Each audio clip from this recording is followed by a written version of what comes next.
అల్లు అర్జున్ గారిని అరెస్ట్ చేస్తున్నారు, లేకపోతే సోమవారం దాకా బెయిల్ లేదు అని చూస్తున్నాం కదా. సో అది చేసినట్లయితే అది కరెక్ట్ కాదు అనేది నా యొక్క ఏమంటారు, ఇట్స్ మై ఒపీనియన్, నా అభిప్రాయం. ఎందుకంటే ఇప్పుడు అక్కడ ఆనవాయితీగా ఎంతో మంది హీరోలు, హీరోయిన్లు, అట్లనే ప్రొడ్యూసర్లు, అనేక మంది వాళ్ళ సినిమాని పెద్ద స్క్రీన్లో పబ్లిక్లో వచ్చి చూసే ప్రయత్నం చేస్తారు.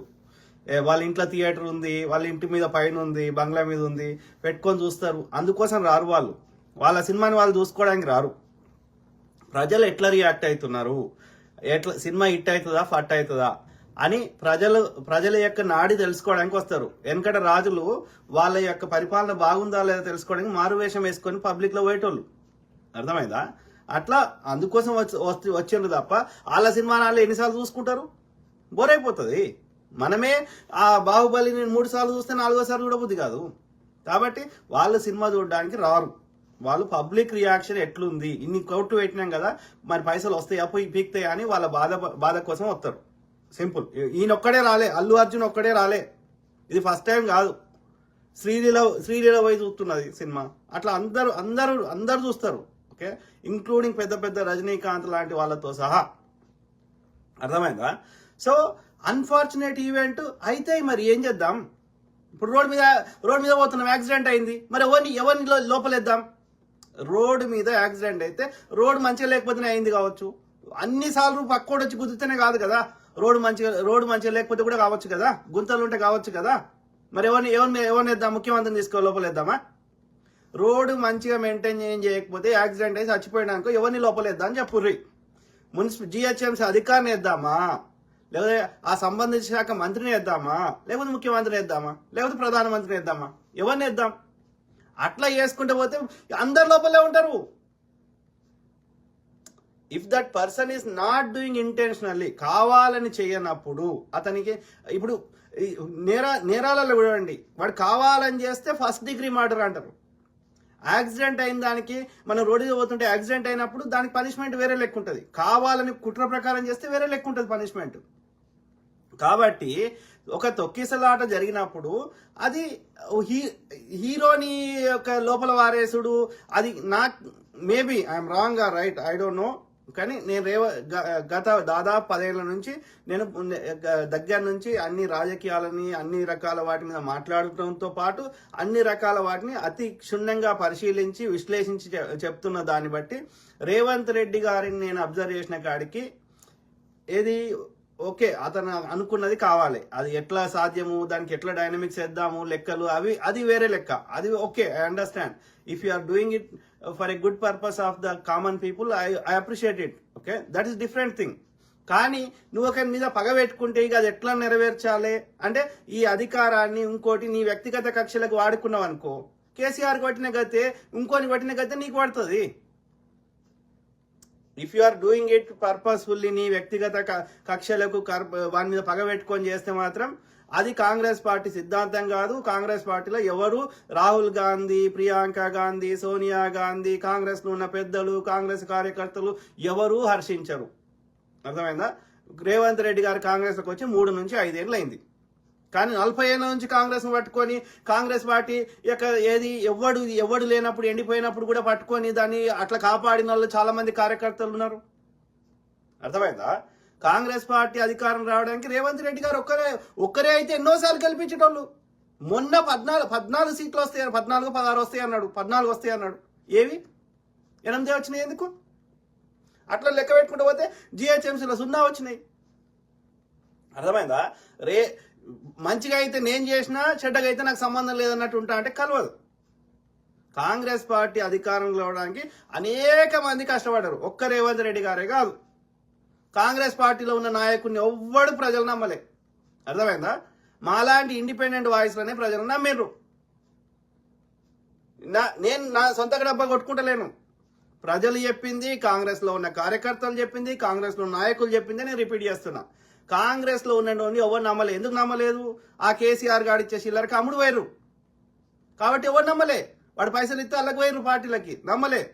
మాలాంటి వాళ్ళని కష్టపడి ఆడు దోసుకుంటుర్రా 7 లక్షల కోట్ల అప్పు చేసిండు, మొత్తం భూమి అంతా సామాన్యుడికి అందకుండా చేస్తున్నాడు, ఓన్లీ బలిసిన వెనకట దొరల కాలం లెక్క చేస్తున్నాడు రా అని నెత్తినోరు కొట్టుకొని చెప్పితే ప్రజలకు అర్థమైన చెప్తే కాంగ్రెస్ లోకల్ లీడర్లను కాదురా చూసి ఆడ దేశంలో ఉన్నటువంటి వాళ్ళని చూసి ఇందిరాగాంధీని చూసి వాళ్ళు చేసిన మంచి పనులు చూసి నెహ్రూ గారిని చూసి సోనియా గాంధీ గారిని చూసి తెలంగాణ ఇచ్చిందని చూసి కాంగ్రెస్ ఇవాళ దేశంలో కట్టిందంటే కాంగ్రెస్ కట్టిందా అని నెత్తినోరు కొట్టుకుంటే ప్రజలు అర్థం చేసుకొని అట్లా చేసిర్రు.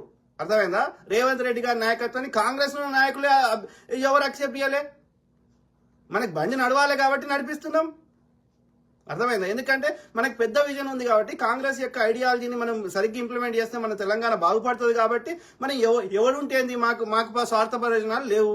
మాకేం కావాలి, మాకు ముఖ్యమంత్రి కావాలి, ఇంకో మంత్రి కావాలి, మేము 1000 కోట్లు వెనకేసుకోవాలని మాకేం లేదు. మన తెలంగాణ బాగుపడాలి, మనం అన్ని రకాలుగా స్ట్రాంగ్ కావాలి, అమెరికా లెక్క అభివృద్ధి చెందిన దేశాల లెక్క మనం కూడా అన్ని బాగుపడాలని నెత్తినోరు కొట్టుకుంటున్నాం. మనం పదవి అడుగుతున్నామా లేకపోతే పైసలు అడుగుతున్నామా? ఏం అడుగుతున్నాం? ఎవడు ఎన్ని ఇబ్బందులు పెట్టినా తట్టుకుంటున్నాం. పొద్దుగాలు నెత్తినోరు కొట్టుకొని మాట్లాడుతున్నాం. ప్రజల కోసం మంచి ఏమని ఏ పార్టీ ఉన్నా వాడు బీఆర్ఎస్ అని అడిగినాం, వాడు మోడీ గారిని అడుగుతున్నాం, ఈడ రేవంత్ రెడ్డి గారిని అడుగుతాం. అర్థమైందా? మరి కాకపోతే వాడిని టైం ఇవ్వాలరా అని చెప్తున్నాం. మంచి చేస్తే మెచ్చుకుంటాం, కానీ ఏం చేసినా గుడ్డిగా ఓకే ఓకే అని భజన అయితే వాడం. ఏం అవసరం? మాకు పైసలు అవసరం లేదు, పదవి అవసరం లేదు, ఎందుకు వాడతాం? కాబట్టి నేను ఒకటే చెప్తున్నా, అల్లు అర్జున్ గారు కావాలని ఆ మహిళ చనిపోవాలని ప్రయత్నం చేసిండు. ఆయన ఇంటెన్షన్ ఉందా? లేదు. లేనప్పుడు ఇట్స్ అన్ యాక్సిడెంట్. యాక్సిడెంట్ అయినప్పుడు ఆయన ఎట్లా పనిష్ చేస్తావు? ఎందుకు చేస్తావు? అట్లా చేసుకుంటే పోతే అందరు లోపలే ఉంటారు. అర్థమైందా? ఇది వ్యక్తిగత కక్ష ఉందా లేకపోతే ఈ యొక్క ఇక్కడ నేను గమనించింది ఇంకోటి ఏం గమనించిన అంటే ఈ యొక్క ఆంధ్రోళ్ళకి వాళ్ళకే ఈర్ష్యలు ద్వేషాలు, ముఖ్యంగా నేను ఈ యొక్క ఏమంటారు ఒక లెవెల్ దాటినాక అహంకారం అనేది నెత్తికెక్కినప్పుడు వాళ్ళకి ఏమైపోతుంది అంటే నేను చెప్పిందే నడవాలి అనేది ఎక్కినప్పుడు అది మోడీ అయినా సరే, అది కేసీఆర్ గారు కేడీ అయినా సరే, ఇప్పుడు రేవంత్ రెడ్డి గారికి తలకెక్కినా, ఇట్లనే సినిమా ఇండస్ట్రీలో 2-3 తలలు బాగా ఎక్కినాయి. ఏది సినిమా ఇండస్ట్రీలో, రాజకీయాలు చెప్తలే నేను. కాంగ్రెస్ పార్టీలో రేవంత్ రెడ్డి గారు నేను చెప్పిందే వేదం అన్నట్టు చేసే ప్రయత్నం చేయాలని ఆలోచిస్తారు, కానీ అట్లా కలవదు. కాంగ్రెస్ పార్టీలో సచ్చినా కలవదు. కాంగ్రెస్ కు అధిష్టానం ఉంది, కాంగ్రెస్ కార్యకర్తలు. రేవంత్ రెడ్డి రేపు వెళ్ళిపోయినా కాంగ్రెస్ కార్యకర్తలు వెళ్ళిపోరు. ఆ టీడీపీని రేవంత్ రెడ్డితో వచ్చిన టీడీపీ వెళ్ళిపోతాడేమో, కానీ కాంగ్రెస్ పట్టుకొని ఉన్నాడు పోడు. రేవంత్ రెడ్డి కాకపోతే మాలాంటలమే డైరెక్ట్ వచ్చి ప్రజలను ఇంటింటికి తిరిగి బతిలాడుకొని కాంగ్రెస్ పార్టీని తెప్పించుకుంటాం. అది పెద్ద విషయం కాదు. రేవంత్ రెడ్డి అంత పోటుగాడు అయితే టీడీపీ చచ్చిపోకపోతుండే. కాబట్టి అక్కడ ఏది మనము కాంగ్రెస్ పార్టీని చూసి కాంగ్రెస్ పార్టీ వస్తే ప్రజలకు మంచిది అవుతుందని కాంగ్రెస్ పార్టీ గురించి కొట్లాడినాం, కానీ ఒక వ్యక్తిగతంగా కాదు. సినిమా ఇండస్ట్రీలో ఏది కొంతమందికి కావరం బాగా ఎక్కింది. చిరంజీవి సినిమా తీస్తే ఏడాడుతుందిరా ఈ మధ్య? సాయిరా తీసిండు, బోయ్రా తీసిండు, ఏమేమో తీసిండు, ఏమాడుతుంది? 75 ఏళ్ళ ముసలాన్ని ఎవరు చూస్తారా? ఎంత మంచి టాలెంట్ అయినా సరే ఒక over the period of time తర్వాత రిపిటేటివ్ అయిపోతే చూడబుద్ధి కాదు. ఇలా మనం ఎందుకు ఇప్పుడు వాడు అంటున్నాడు, వాడు రాజేంద్ర ప్రసాద్ అనే యాక్టర్ అంటున్నాడు. మరి వాడు అంత పెద్ద యాక్టర్, అన్ని పెద్ద సినిమాలు తీసినవాడు ఇప్పుడు ఎందుకు ఆడతలేవు అని?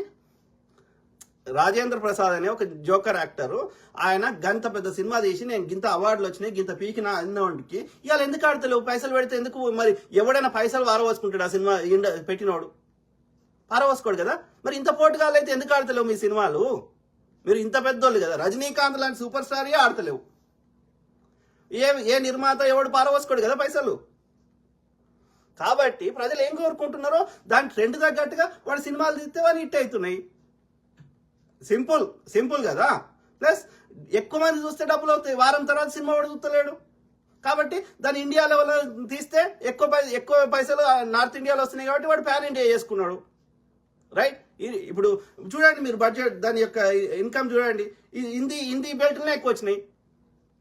అర్థమైందా? సో కాబట్టి ప్రజలు ఏం కోరుకుంటున్నారు?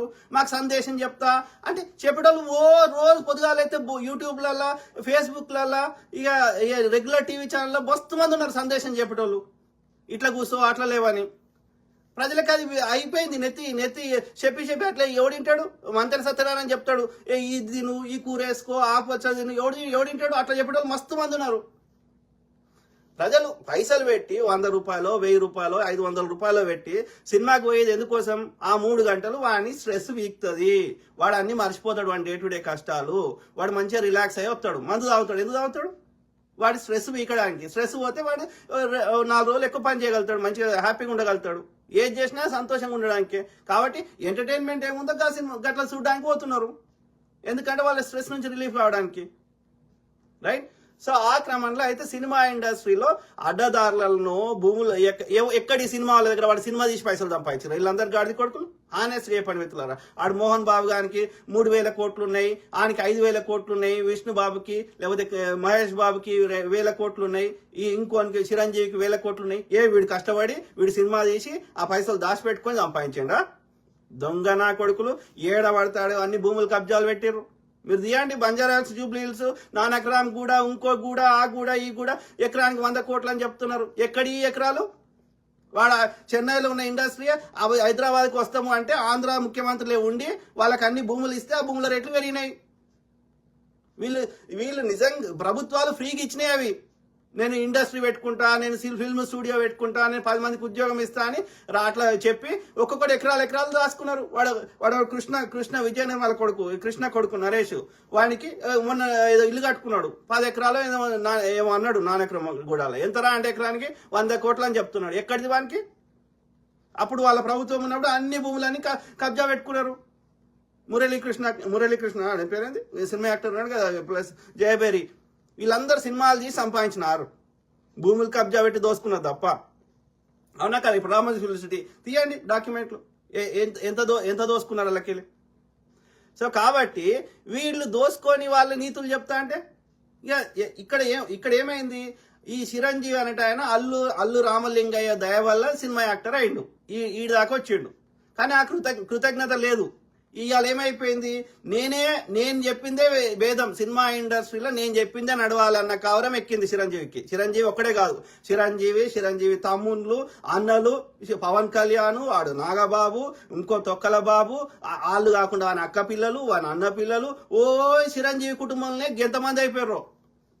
ఒక్కడు కాదు, ఇద్దరు కాదు, ఎవడెవడో ఈ వంశీ, ఆ వంశీ, ఎవడోడో వాని పేర్లు కూడా మర్చిపోతున్నాడు. సాయి ధరం తేజ, ఇంకో ధరం తేజ, విష్ణు తేజ, ఇంకా ఎవడోడో ఈ చిరంజీవికి సంబంధించిన వాళ్ళే, వాళ్ళ అక్కల పిల్లలు, తమ్ముళ్ళ పిల్లలు అందరూ. అయ్యేవారికి ఎవడన్నా ఇండివిజువాలిటీ ఉన్నోడు, సొంతంగా కష్టపడాలనుకున్నాడు, వాని టాలెంట్ ఉంటే టాలెంట్ని తొక్కి పారదొప్పుతారు. అర్థమైందా? వాడు ఉదయ్ కిరణ్ ఉండే, ఆయన బిడ్డకి ఇచ్చి పెళ్లి చేద్దామంటే వీడికి అభిప్రాయ భేదాలు ఏదో వర్కౌట్ కాలే, వాడు నో అని చెప్పిండు. ఉదయ్ కిరణ్ నేను చేసుకోనని చెప్పిండు. కథం పగబెట్టిండు, వానికి ఒక్క సినిమా కూడా వాడిని ఆడకుండా చేసిండు. ఏం చేస్తారు వీళ్ళకి? నిట్టడు చిరంజీవి తోటి అందరికి ఏదో ఒక అవసరం ఉంటుంది. ఉన్నప్పుడు ఏం చెప్తాడు?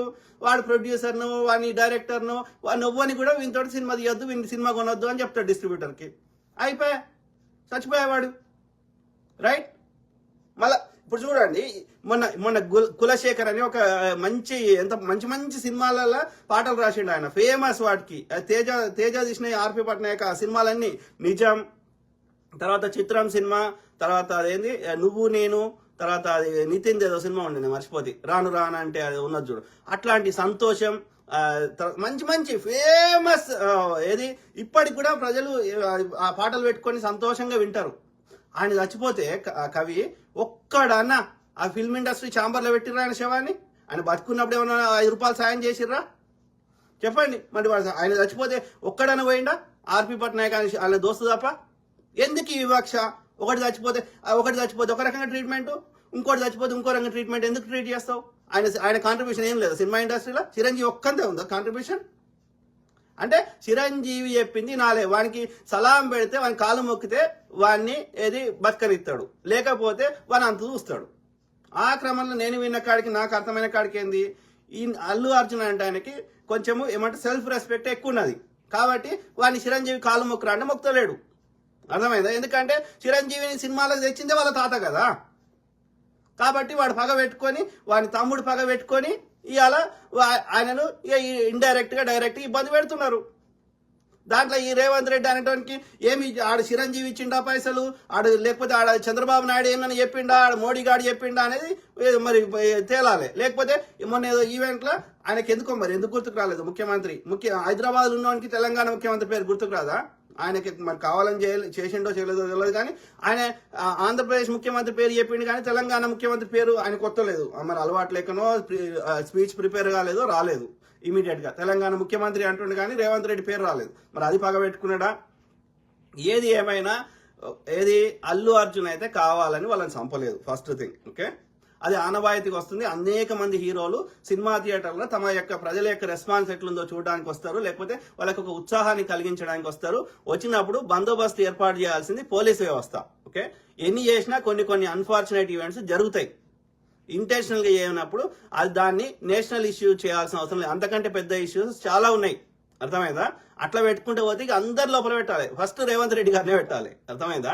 సో చిరంజీవిని పెట్టవచ్చు, అట్లా ఎవరినైనా పెట్టవచ్చు. ఇక పెట్టాలి అనుకుంటే ఏదో కారణం చెప్పి లోపల వారేయచ్చు, అది పెద్ద విషయం కాదు. వానికి ఇల్లు పర్మిషన్ లేదనో 10 అంతస్తులది 12 అంతస్తులు కట్టిరనో ఏమన్నా చేయొచ్చు. ఇక నువ్వు అధికారం ఉంది నేను దుర్వినియోగం చేయాలనుకుంటే తప్పు లేకున్నా ఎవ్వరి మీద అయినా ఇవాళ ఏది గుజరాత్లో ఆయన మోడీ అనే లుచ్చనా కొడుకు గోద్రాజ్ మారణ హోమం చేయించి 3,000 మందిని ఊచకోత కోసిండు. 3 రోజులు పోలీసు వాళ్ళు మీరు వాళ్ళు కొట్టుకొని సావని, వాళ్ళకేమో బీజేపీ కార్యకర్తలకు బజరంగ దళాలకేమో సంపమని చెప్తాడు.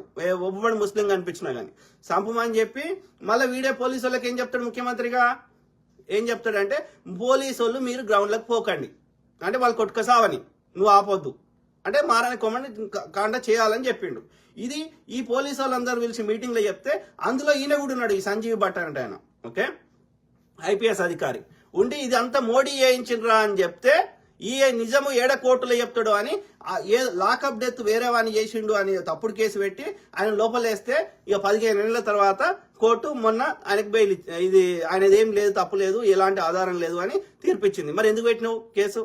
అంటే ఎంత దుర్మార్గులో ఆలోచించండి. గట్ల పెట్టాలంటే ఎవ్వరైనా పెడతారు. ఇలా ఎంతమంది విలేకరుల లోపల ఉన్నారు, ఏం తప్పు చేసిర్రు? నిజం మాట్లాడడం వాళ్ళు చేసిన తప్పు. కొన్ని ఏళ్ల తర్వాత వాళ్ళు ఇక ఈ జైల్లో ఉండలేక ఇక ఏమవుతారు? కామ్ అయినాక వదిలేస్తాడు. అర్థమైందా? This abuse of power. ఏ పార్టీ వానికైనా అదే చెప్తున్నా, అధికారం నెత్తికెక్కకూడదు. ఎందుకంటే ఇప్పుడు మళ్ళీ నీ అధికారం పోతుంది, పోయినప్పుడు వాడు చేస్తాడు. అంటే ఇది అధికారం అనేది టిట్ ఫర్ టాట్ కోసమా, ప్రజల మంచి కోసమా? సో కాబట్టి అల్లు అర్జున్ గారి విషయంలో నేను ఏమంటున్నా, ఆయన కావాలని చేయలేదు, ఫస్ట్ థింగ్. రెండోది, అనేక పలు సందర్భాల్లో ఆయన సారీ చెప్పిండు, ఇది పత్రికాముఖంగా, పర్సనల్ గా, వీడియోలల్లో, లేకపోతే వాళ్ళ యొక్క మీటింగ్లల్లో సారీ చెప్పిండు. వాళ్ళ కుటుంబానికి నేను అండగా ఉంటా అని చెప్పిండు. 25 లక్షల కాంపెన్సేషన్ ఇచ్చిండు. ఇమ్మీడియట్ గా నెక్స్ట్ డే వాళ్ళతో మాట్లాడిండు. ఆయన అన్ని చేసిన తర్వాత మళ్ళీ తీసుకుపోయి కావాలని చేయనప్పుడు దాన్ని నేషనల్ ఇష్యూ చేసి ఆ యొక్క వ్యక్తిగత కక్ష తీసుకుంటా అంటే అది దట్ లీడ్స్ టు దానివల్ల నెగిటివే జరుగుతుంది. అది మంచిది కాదు, అది పద్ధతి కాదు. ఓకే, అదొకటి చెప్పదలుచుకున్నా. రెండోది, చిరంజీవి కుటుంబం అనేటోడు వాడు చెప్పింది వినాలి. వాడు చెప్పింది వినకపోతే వాడు రాజశేఖర్ హీరోనా ఇంకోడా వాడిని నాశనం చేసి రక్క వదిలిపెట్టాడు ఈ చిరంజీవి అనేటోడు. వానికి కన్ను నెత్తికెక్కి కూర్చున్నాయి. చిరంజీవి కుటుంబం వానికి ఒక్కనికే కాదు, వాని కుటుంబానికి అందరికీ నెత్తికి కూర్చున్నాయి. వేరే వాడిని బతకనియరు. ఇది మంచిది కాదు. అది ఆ యొక్క ఏమంటారు, ఆ మోనోపలి టైప్ సినిమా. ఇక అంటే ఎవరు రావద్దారా? ఇక సినిమా ఇండస్ట్రీలో కొత్త రావద్దా? ఇక చిరంజీవి కుటుంబం ఒకటే ఉండాలనా? I don't understand. కరెక్ట్ కాదు, ఆలోచించండి మిత్రులారా.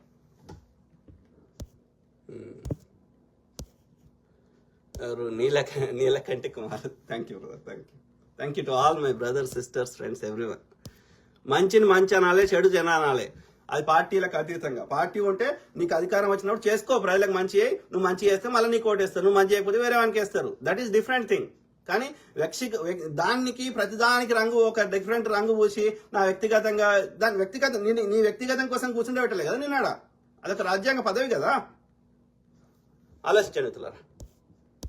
ఇక మన తెలంగాణలో ఇట్లా చచ్చి ఉంటే ఇక ఆంధ్రాకు పోతే అయితే గలీజ్ అంటే గలీజ్. ఆంధ్ర పాలిటిక్స్ అంతా గలీజ్.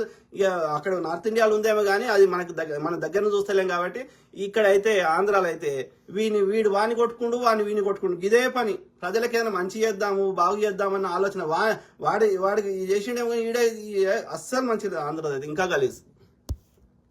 మనం కొంచెం బెటర్ రా అనుకుంటే ఆ ఆంధ్రాకి సంబంధించిన కక్షలు, కార్పణ్యాలు, పర్సనల్ గా ఇవన్నీ తెలంగాణలో తెచ్చుడు, అది ఆ కల్చరే మనకొద్దు. ఆ ఫ్యాక్షనిస్ట్ మెంటాలిటీ మనకొద్దు. ఓకే, ఆడు హరీష్ రావు వాడు అట్లా చేసిండు. వాడు నడి రోడ్డు మీద సంపుడు. తెలంగాణ సంపుకునే కల్చర్ ఏడుందిరా కదా. ఇదంతా ఇది మంచిది, అది పద్ధతే కాదు. సో అది మిత్రులారా, కీప్ టాకింగ్, మాట్లాడుతూనే ఉంటా. ప్రతి అంశం మీద అవగాహన చేద్దాం, మన తెలంగాణని అన్ని విధాలా బాగు చేసుకుందాం. దాంతో పాటు ఏది ప్రశాంతత ముఖ్యం. ప్రశాంతత ఉంటేనే అక్కడికి ఇన్వెస్టర్ వస్తాడు. ఇన్వెస్టర్ వస్తేనే మనకు 4-5 ఏళ్ళు నోట్లకు పోతాయి. కాబట్టి మనకి దగ్గర ఈ కొట్లాటలు, ఈ అల్లర్లు వద్దు. అందరం బీకేది ఒక రోజు. కాబట్టి ఉన్న రోజు సంతోషంగా బతుకుదాం. ఓకే, ఎవరికి చచ్చిపోయేటప్పుడు చిరంజీవిని బంగారు కడ్డీలలో పెట్టి కాలబెడతారా? అవి అనుకో బంగారం, అర్థమైందా? మళ్ళీ వాడిని కూడా మామూలు కట్టెలనే పెడతారు, అర్థమైందా?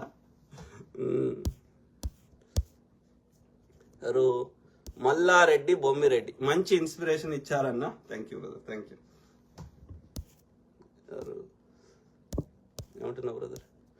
ఈ విషయంలో మాత్రం రాజకీయాలు అతీతంగా మాట్లాడారు. Thank you brother. అదే బ్రదర్, నేను ఏ విషయమైనా అట్లనే మాట్లాడతా. కాకపోతే నేను అన్ని పార్టీలని నేను దగ్గర నుంచి అబ్జర్వ్ చేసిన దాన్ని బట్టి నేను రేవంత్ రెడ్డి గారిని చూసి కాంగ్రెస్ పార్టీకి మద్దతు ఇవ్వట్లేదు. కాంగ్రెస్ పార్టీ 60-70 ఏళ్ళలో ఏం చేసింది, వాళ్ళ సిద్ధాంతం ఏంది, ఉన్న పార్టీలలో నేను కాంగ్రెస్ పార్టీ పర్ఫెక్ట్ అని కూడా చెప్పలే ఎప్పుడు. ఓకే, అందరు దొంగలలో వాడు తక్కువ దొంగరా అని చెప్పిన, గంతే. చాలాసార్లు చెప్పిన, మీరు ఏ వీడియో అన్నా చూడండి. వాడు బీఆర్ఎస్ వాడు ఏది 100 రూపాయలు మన ట్యాక్స్ కడితే 300 తింటే వాడేమో గజ దొంగన్నాడు మోడీ అనేటోడు. మనం 100 రూపాయలు ట్యాక్స్ కడితే వాడు 1000 రూపాయలు తింటున్నాడు అప్పు చేసి. ఓకే, ఉన్నాయి లేని కట్టినవి అమ్ముకుంటా. ఓకే, బీఆర్ఎస్ వాడు 300 తింటే కాంగ్రెస్ వాడు ఒక 70-80 రూపాయలు మనకు ఖర్చు పెడుతుండే ఒక 20-30 రూపాయలు తింటాడు కావచ్చు అని నేను అంటే వాడు చిన్న దొంగ అని చెప్పిన, నేను పర్ఫెక్ట్ అని చెప్పలే. ఓకే, ఎవరు రాళ్ల బండి చందు మంచి మెసేజ్ ఇచ్చారు. Thank you brother, thank you. Puttapaka నగర తెలంగాణలో ఒక్క హీరో లేడు, వీళ్ళు తొక్కేస్తున్నారు టాలెంట్ ఉన్న వాళ్ళని. Correct brother. ఎవడైతే సక్సెస్ఫుల్ ఉన్నాడో, ఎవడైతే వాళ్ళు చెప్పినట్టు వాళ్ళ కాళ్ళకి అడుగులకు మడుగులు ఒత్తుతలేడో వానికి జీ హూజర్, టాలెంట్ ఉన్నవాడు జీ హూజర్ అన్నాడు, గుర్తుపెట్టుకోండి. ఎందుకంటే వానికి ఆ సెల్ఫ్ రెస్పెక్ట్ ఉంటుంది, ఆత్మగౌరవం ఉంటుంది. ఉన్నప్పుడు వాడు జీహురు అనడు, కాళ్ళ మీద పడాడు. వాడు నీకు నమస్తే పెడతాడు కానీ నీకు ప్రతిదానికి జీహుజురు అన్నాడు. వానికి ఏ టాలెంట్ ఉంటే వాడు జర పైకి వస్తాడేమో, మనల్ని అధిగమిస్తాడేమో, లేకపోతే కంట్రోల్ మనకి వెళ్ళి పోతుందేమో అనిపిస్తుంది. వాళ్ళు ఆ టాలెంట్ ఉన్నని ఎట్లా దొక్కాలని ప్రయత్నం చేస్తారు. అది ఉదయ్ కిరణా, ఇంకోరా, అట్లా ఆ యొక్క, లేకపోతే ఆయన పేరేంది, ఆయన చాలా మంచి పాటలు రాసిండు. ఆయన గురించి చాలా రీసెర్చ్ చేసిన నేను. ఏది కులశేఖర్ అంటే ఆయనది. ఆత్రేయలాగా అలతి అంటే చిన్న శబ్దాలతోటి, సామాన్యులు వాడుకునే భాషతోటి ఇన్స్టెంట్ గా 5 నిమిషాలు నీకు పాట కావాలంటే ఏ సబ్జెక్ట్ మీదైనా పాట రాసే అంత టాలెంట్ ఉంది. అంత తెలివికల్లోడు ఉన్నాడు కాబట్టి, ఆయన జర్నలిజం చేసిండు కాబట్టి, నిర్మోహమాటంగా ఏ అంశం మీదైనా పబ్లిక్ లో మాట్లాడతాడు కాబట్టి, ఈ పూజారులు మీరు ట్యాక్స్ కట్టారా, ఎందుకు దోసుకుంటారా పబ్లిక్ మనీ అని ఆయన జర్నలిజం చేసిండు కాబట్టి ఆ యొక్క 2 ఉన్నాయి ఆయన దగ్గర. కవి సాహిత్యంతో పాటు ఈ యొక్క ఏమంటారు, ఈ ఆదర్శ భావాలు కూడా ఉన్నాయి. ఈ 2 ఉండడం వల్ల ఎవరిని తప్పు నేను ఎత్తినప్పుడు ఏం చేసిర్రు, ఈయనకి టాలెంట్ ఉంది పైకి వస్తాడు అని చెప్పి ఎవడెవడు దొక్కిండో ఇక అందరు దొక్కిరు అని అర్థమవుతుంది మనకి. ఓకే, అర్థమైందా? సో ఇట్లా ఉన్నది, ఇది మంచి పద్ధతి కాదు. అది నా దోస్తు దగ్గర 4 పైసలు ఉంటే వాడు మంచిగుంటే వాడు 2 రకాలుగా లాభం.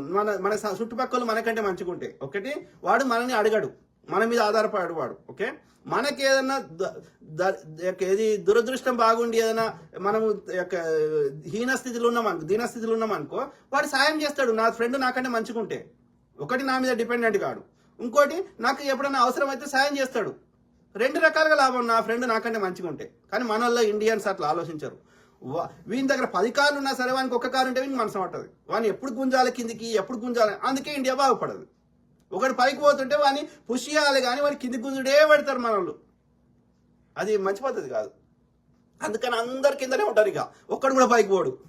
ఇది పరిస్థితి, మంచిది పద్ధతి కాదు. చిరంజీవి అనేటానికి కళ్ళు నెత్తి మీకు ఎక్కిన మిత్రులారా. వాడి కుటుంబం తప్ప, వాడు స్వార్థపరుడు తప్ప ఈయన సినిమాలు ఆడతలేవు, బొచ్చ ఆడతలేవు, ఎవ్వని ఆడతలేవు. వాడు రాజేంద్ర ప్రసాద్ అంటాడు అదేంది మొన్న పుష్ప 2లో ఏం సందేశం ఉంది, బొక్కల సినిమా అన్నాడు. ఆ సందేశం కోసం తీసిండు, రాడు ఎంటర్టైన్మెంట్ కోసం తీసిండు. ఎస్, 3 గంటలు పైసలు పెట్టినాం, మంచిగా నవ్వుకొని వచ్చినాం, మంచిగా మస్తు మజా అనిపించింది, గంతవరకే. గంతే గాని అలా మాకు సందేశం కావాలి, మాకు తెలియని సందేశాలు నువ్వు సినిమా చూసి మేము నేర్చుకుంటాం. పుట్టబాక నాగరాజు అన్న 1 నేషన్ 1 ఎలక్షన్ గురించి వీడియో చేయండి. తప్పకుండా బ్రదర్, అదంతా అది 1 నేషన్ 1 ఎలక్షనే ఉండే స్టార్టింగ్ లో, సింపుల్ గా చెప్తా. ఓకే, 1 నేషన్ 1 ఎలక్షన్ ఉండే స్టార్టింగ్ లో. ఫస్ట్ టైం రాజ్యాంగం రాసినాక ఫస్ట్ టైం ఎలక్షన్ జరిగినప్పుడు ఏముండే, దేశం అంతా ఒకటేసారి ఎన్నికలు జరగలే. జరిగినాక ఒక్కొక్క రాష్ట్రంలో ప్రభుత్వం కూలిపోతే మళ్ళీ ఏడాది 2 ఏళ్ల దాకా ప్రభుత్వం లేకుండా ఉంచుతామా? మళ్ళీ 1 నేషన్ 1 ఎలక్షన్ అని కాదు. ఇప్పుడు ఒక ప్రభుత్వం ఏ కారణం చేత వాడు మద్దతు ఉపసంహరించిండు, లేకపోతే వాడు గవర్నర్ పాలన తెచ్చిండు, ఆడ ప్రభుత్వం రద్దయింది. రద్దయినాక మళ్ళీ ఎన్నికలు కావాలంటే 5 ఏళ్ళు ఆగాలి. 5 ఏళ్ళు అంటే 3 ఏళ్ల దాకా గవర్నమెంట్ లేకుండా నడుపుతామా? వితిన్ చట్టం ఏముంది అదే రాజ్యాంగంలో, ఎక్కడైనా సరే ఏది ప్రభుత్వం కూలిపోతే, లేకపోతే ఈ ప్రభుత్వం కూలిపోతే, లేకపోతే రద్దు చేయబడితే వితిన్ 6 months లో కొత్త గవర్నమెంట్ ఏర్పాటు చేయాలన్నది. అన్నప్పుడు స్టార్టింగ్ లో 1 నేషన్ 1 ఎలక్షన్ ఉండే 1952లో. కానీ తర్వాత మార్చాల్సి వచ్చింది. ఇప్పుడైనా అదే జరుగుతుంది. ఇలా కాదు, ఇలా మోడీ పెట్టిండు 1 నేషన్ 1 ఎలక్షన్ అని, ఏది సో అండ్ సో ఒకసారి స్టార్ట్ చేసిండు. మరి ఇప్పుడు మధ్యలో ఏ కారణం చేత మద్దతు ఉపసంహరించుకుంటే మిగిలిన 3 ఏళ్ళు ఏం బీకాలో చెప్పండి, మీరే చెప్పండి. ప్రభుత్వం అంటే ఇక రాష్ట్రపతి పాలన పెట్టుతాడా వీడు? కాశ్మీర్లో పెట్టినట్టు ఇంకో దగ్గర. ఇక మరి ఇప్పుడు ప్రజలు ఎన్నికలు ఎందుకు మరి తీసి పారుతావు? ఎన్నికలు అవుతావు. ఎవరినో రాజకుటుంబం రాసి, ఎందుకంటే రాజకుటుంబం లేకుండే రాజు ఉండే, రాజు చచ్చిపోతే రాజు కొడుకు వస్తుండే, రాజు కొడుకు చచ్చిపోతే వాని తమ్ముడు వస్తుండే, వాని తమ్ముడు లేకపోతే వాని భార్య వస్తుండే. పెట్టేసాయి. ఎన్నికలు ఎందుకు? దానికి ఎందుకు ఖర్చు పెడతావు? ఎవడుంటేంది, ఎవడొచ్చినా దోసుకునేదేనా? అయిపోయింది కదా. సాధ్యమా? అది ప్రాక్టికల్ గా సాధ్యమా మీరు చెప్పండి. పిచ్చి లేసింది వానికి. ఏం పిచ్చి లేసిందో ఈ బాపనోనికి, ఏం ఆలోచిస్తాడో వాడికి ఏముందో మనకు తెలియదు. మీరు ఆ ప్రాక్టికల్ గా ఎట్లా సాధ్యమో మీరు చెప్పండి. ఒక్క మేధావైనా చెప్పండి నాకు, సింపుల్. ఓకే, పుట్టబాక నాగరాజు. అన్ని రాష్ట్రాలకు ఒకే ఎన్నిక, దాని వెనుక ఉన్న బీజేపీ వ్యూహం ఏంటి రాబోయే రోజు? ఏం చేసినా అది వర్కౌట్ కాదు బ్రదర్. ఒక్కసారి పెడతావు, ఒక స్టార్టింగ్ లో పెడతావు, కానీ వితిన్ 5 years లో నువ్వు సాధ్యం కాదు. అది వితిన్ 1-2 years లో ఎక్కడో చోట 29 రాష్ట్రాల్లో ఏదో ఒక రాష్ట్రంలో ప్రభుత్వం కూలిపోతుంది. ఎందుకంటే ఇప్పుడున్న ఇన్ని సంకీర్ణ ప్రభుత్వాలు ఉన్నాయి, ఇన్ని పార్టీల మద్దతు ఉన్నప్పుడు ఏదో ఒకటి వీకితే మిగిలిన 3 ఏళ్ళు 4 ఏళ్ళు ప్రభుత్వం లేకుండా ఆ రాష్ట్రపతి పాలన పెట్టి నడపడం అనేది అత్యంత హీనమైనది. దానికి అట్లా గిట్ట చేయాల్సి వస్తే రాష్ట్రపతి పాలన పెట్టి మళ్ళీ 5 ఏళ్ల దాకా నేను ఎన్నికలు పెట్టేదాకా అట్లా ఒకే ఎన్నిక వచ్చేదాకా ఆగుతా అంటే అసలు ఎన్నికనే ఎందుకు? రాష్ట్రపతి పాలన పెట్టేసి ఇప్పుడే పెట్టేసి అన్ని రాష్ట్రాలకి. అది ప్రాక్టికల్ గా సాధ్యం కాదు. అట్లా గిట్ట చేయాలనుకుంటే ప్రజాస్వామ్యాన్ని కూని చేస్తున్నావు. ప్రజలు ఎన్నుకోవడాన్ని ప్రజాస్వామ్యం అంటారు. ప్రజలు ఎన్నుకున్న దాన్ని పనికి రాకుండా చేస్తున్నావు, చెల్లకుండా చేస్తున్నావు అంటే దాని బదులు రాజ్యాంగం చింపేసాయి. ఓకే, మా దేశము ఇప్పుడు చాలా దేశాల్లో ఎన్నికలు లేవు. సౌదీ అరేబియా లేవు, ఒక రాజకుటుంబం చేస్తుంది. దుబాయ్లో లేవు, యుఏఈ లేవు. అట్లా కొన్ని దేశాలు ఉన్నాయి ఇప్పటికీ. పెట్టేసాయి. ఇక్కడ కూడా ఒక ఫలానా మోడీ కుటుంబమో, మోడీ తాత కుటుంబమో, వాని అమ్మ కుటుంబమో ఎవడో పరిపాలన చేస్తాడని రాసేసి పుస్తకం చింపేసాయి. లేకపోతే ఓన్లీ బ్రాహ్మణులు మాత్రమే పూజారులు అవుతారు, బ్రాహ్మణులు మాత్రమే హైకోర్టులో జడ్జిలు అవుతారు, బ్రాహ్మణులు మాత్రమే రాజ్యం వెళ్తారు, మిగిలిన వాళ్ళందరికీ బిచ్చం వేస్తే తీసుకుంటామని రాసేసాయి రాజ్యాంగం. అయిపోయింది. మేము కొట్లాడడం చట్టమే నువ్వు రాసినాక ఇక వాళ్ళకు ప్రశ్న ఎక్కడిది, కొట్లాట ఎక్కడిది? చట్టాన్ని అందరు పాటించాలి కదా. రాసేసాయి, చట్టం తీసేసాయి. చెత్త నా కొడుకులు. ఆలోచించిన మిత్రులారా, అందుకే అంట బాపనోనంత గలీజ్ నా కొడుకు ఈ భూమి మీద ఎవరు లేడు. రాసి పెట్టుకోండి. ఓకే, వాడి మనసంతా కుట్రలు విషమే. ఓకే, న్యాయము ధర్మము అందరం సమానము. వాడి పుస్తకమే అట్లా తప్పు రాసుకున్నాడు. లేదంటే నన్ను ఎన్ని రకాల ఇండియా వాడు పుస్తకమే తప్పు రాసుకున్నాడు. మనుధర్మ శాస్త్రం మీరు చదవండి, లేదంటే మీకు అర్థం కాకపోతే చోటని చదివియండి. వాడు ఏం రాసుకున్నాడో మీరు చదవండి, వాడి మంత్రాలకు అర్థమైందో చెప్పండి. ఓకే, వాడు సంస్కృతంలో ఎందుకు చెప్తాడు? మన ఇక్కడి భాషలు ఎందుకు చెప్పాడు? వాడు పర్షియానికి తెచ్చుకున్న భాషలు ఎందుకు చెప్తాడు? మనకు అర్థం కావద్దు ముచ్చట. అర్థమైందా? సో అది లాజిక్. సో వాడు అట్లా రాసుకున్నాడు. వాడు బ్రాహ్మణుడు పైన ఉండాలని రాసుకున్నాడు. మిగతా వాళ్ళందరికీ బాపనాన్ని సేవ చేయడానికి వాడు బ్రహ్మ పుట్టించడని రాసుకున్నాడు. కాబట్టి వాడు ఏ ముచ్చడి చెప్పినా ఏం చేసినా గదే చెప్తాడు. అట్లా ఎట్లా కలుస్తుంది? తోలు తీస్తాం. ఓకే, సో అది మిత్రులారా, కీప్ టాకింగ్ మాట్లాడుతూనే ఉంటా ప్రతి అంశం మీద అవగాహన చేయడానికి, అట్లనే మీ తరఫున వాయిస్ చేయడానికి.